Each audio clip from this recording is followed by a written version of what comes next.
Muhammad Nur, Pengarah Eksekutif Warisan Naning Resources, untuk menyampaikan kata-kata laluan.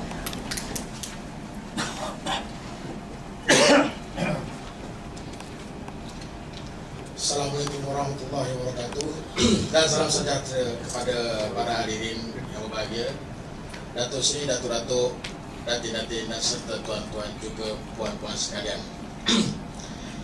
Kerana dapat meluangkan masa bagi menghadiri majlis pra-pelancaran pada hari ini, terutama juga tetamu terhormat kita, iaitu yang dihormati Datuk Seri Abdul Malik bin Adam, iaitu Status Unit Kebawah Kaus, Yang Amat Mulia Orang Kaya Sri Raja Merah Datuk Undang Naning ke-19 yang hadir pada hari ini bagi mewakili Istana Nan Panjang wilayah Undang Naning.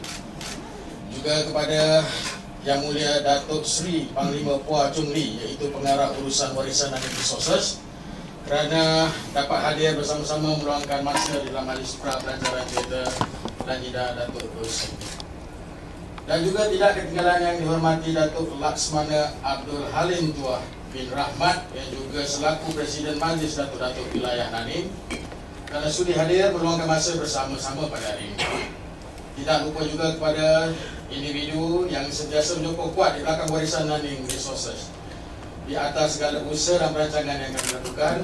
Beliau adalah yang berbahagia Datuk Kit Naden, iaitu pengasas radio internet komersial yang dikenali sebagai Ista.fm, yang telah secara rasmi dilancarkan baru-baru ini dan juga di mana menjadi sebahagian sponsor utama dalam menjayakan majlis pra-pelancaran teater Datuk Hussein pada hari ini. Datuk Kit Naden, bagi pihak Warisan Naning Resources, junjungan ribuan terima kasih saya ucapkan.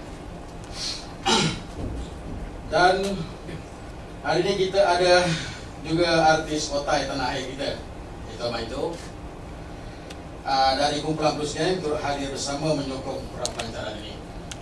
Oleh itu terima kasih kerana dapat turut hadir bagi memeriahkan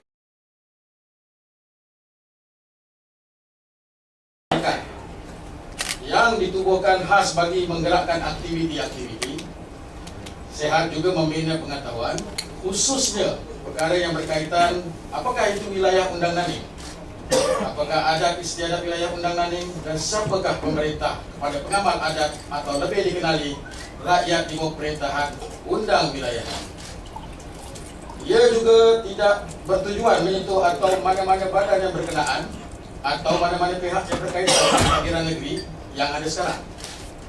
Warisan Naning Resources ini tercipta bagi menjadi nadi dan penggerak utama buat pendukung-pendukung yang sedar akan kepupusan tamadun warisan Kerajaan Melayu Terawal ini yang ditelan arus pembangunan. Ia juga membantu mengisi dan merancang sesuatu yang boleh memasyurkan kembali kewujudan dan kesahihan atau kebenaran terhadap semua pihak yang selama ini mungkin kurang mengenal atau was-was akan kewujudan institusi kedaulatan wilayah Undang Naning pada masa itu.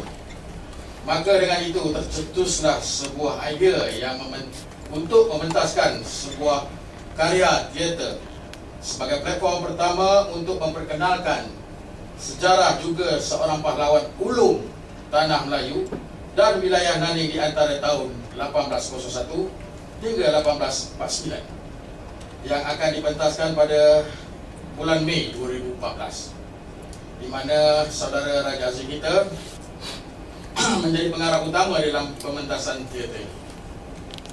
Di sini ingin saya menceritakan sedikit sejarah pahlawan Melayu terdahulu ini, di mana baginda adalah seorang raja pemerintah juga sekaligus seorang ketua berjuang bagi hak orang-orang Melayu juga rakyatnya dari ditindas oleh penjajah seperti Portugis, Belanda, Inggris di zaman penjajah sebelum kemerdekaan.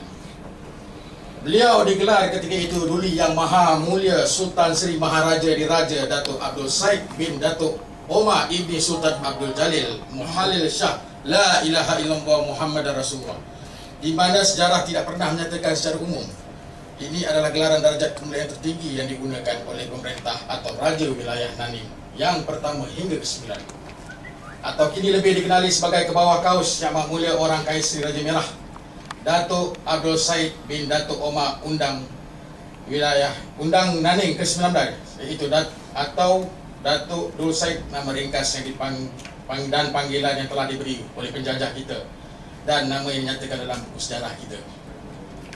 Bagi saya, terlampau ramai masyarakat masa kini, terutama bagi golongan anak-anak muda yang mungkin hanya pernah mendengar tentang Nanning tapi tidak tahu di mana dan apakah ia, dan lebih menjadikan ramai yang tidak pernah tahu akan kewujudan sebuah empayar yang begitu gah suatu ketika dahulu, dan sebuah empayar Melayu yang paling digeruni oleh penjajah ketika itu.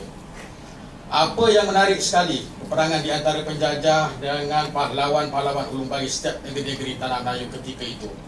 Pahlawan Nanning lah. Nanning inilah satu-satunya pahlawan yang membuatkan pihak Inggris kerugian yang paling besar dan peperangan yang paling mahal dalam sejarah penjajah untuk menjajah tanah Melayu, walaupun masa yang begitu singkat untuk menawan wilayah Nanning tersebut. Pada saya sebagai anak Malaysia, saya begitu bangga dengan semangat yang ditonjolkan oleh pahlawan ini. Kalau tidak silap saya, pahlawan Nanning satu-satunya di antara pahlawan ulung di tanah air kita yang tidak mati di tangan penjajah. Wilayah Nanning ini adalah dikatakan sebuah negeri yang bersebelahan dengan negeri Melaka ketika zaman itu, sebelum pihak penjajah Inggeris menawan dan membawa masuk wilayah ini sebahagian daripada negeri Melaka ketika itu. Bagaimanapun, ia merupakan salah satu negeri asal yang membentuk persekutuan Negeri Sembilan pada abad yang ke-16.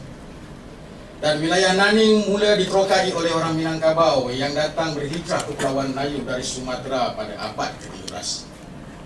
Wilayah Nanning mengamalkan adat pepatih dan diperintah oleh seorang yang amat mulia, orang Kaisari Raja Merah, yang dikenali sebagai Datuk Undang selepas pemerintahan yang ke-10. Okey. Objektif utama mengadakan pementasan ini untuk menghargai usaha dan sumbangan tokoh-tokoh pahlawan yang memperjuangkan kedaulatan dan kemerdekaan, serta tokoh-tokoh yang menghasilkan pembangunan negara. Yang kedua, untuk meningkatkan apresiasi terhadap karya berbentuk masyarakat, khususnya teater pentas sebagai salah satu jenis sejarah. Untuk mempertingkatkan kesedaran, kepekaan, semangat ingin melibatkan diri dalam usaha-usaha mempertahankan kedaulatan, pembangunan dan kemajuan negara kepada masyarakat muda. Dan yang keempat, untuk mengenal pasti punca-punca yang boleh membawa kepada pepecahan sebuah kerajaan dan seterusnya menyebab berlakunya penjajahan dan perpecahan perpaduan bangsa, juga robohnya sebuah kerajaan. Laksanakan pementasan ini atas penjagaan perbincangan pihak kami telah melantik Saudara Raja Azri selaku pengarah pementasan teater ini, dan kami akan turut bekerjasama dengan tim Geliga Merah Opera yang juga di bawah kendalian Saudara Raja Azri. Saudara Raja Azri juga salah seorang yang menyandang jawatan sebagai pengurus bahagian kreatif yang telah dilantik secara sah oleh syarikat Warisan Nanning Resources. Itu kami rasa adalah calon yang terbaik dipilih oleh Warisan Nanning Resources setakat ini, hari ini, dan kami berharap juga pada masa-masa hadapan. Dengan ini saya rasa cukup sampai di sini saja ucapan saya di Prapancaran Teater Legenda Datuk Dul Said pada hari ini. Dan harapan saya, terutamanya kepada pihak media, dapatlah mewar-warkan usaha kami ini agar semua yang dirancang dapat dilaksanakan dengan baik dan lancar. Sekian. Terima kasih.